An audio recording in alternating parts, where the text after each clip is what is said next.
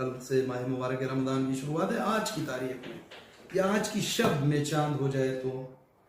یا کل جب پہلا ماہ مبارک رمضان کا پہلا روزہ ہو، پہلا دن ہو صبح کے وقت، یہ وہ اوقات ہیں ان میں کسی بھی وقت کے اوپر یہ دعا انسان پڑھ لے، اس سے یہ ظاہر ہو کہ صرف ماہ مبارک رمضان ہماری طرف نہیں آیا، ہم بھی رمضان کی طرف آگے بڑھے ہیں، اور جب آگے بڑھیں تو ظاہر ہے کہ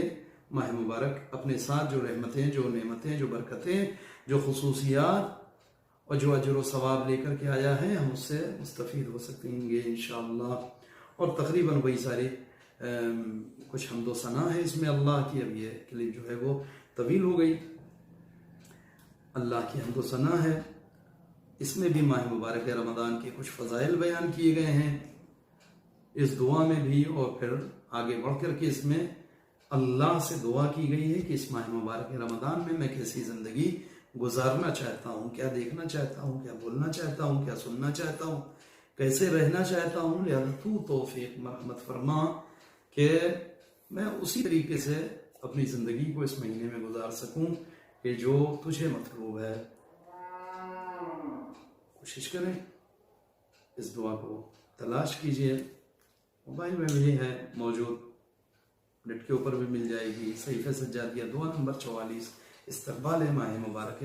رمضان کے سلسلے میں۔ اور یقیناً اگر یہ انسان کوئی دعائی سے پڑھ کر کے ماہ مبارک رمضان میں داخل ہوتا ہے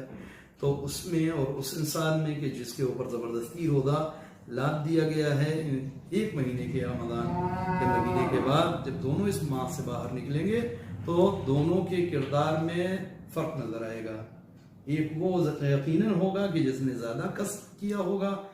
فیوز و برکات کو اس مہینے سے، اور دوسرا بہرحال اس جگہ تک، اس بلندی تک نہیں پہنچ پائے گا۔ کیوں؟ اس لیے کہ معصوم کے الفاظ ہیں، امام سجاد کی تعلیم کردہ دعا ہے،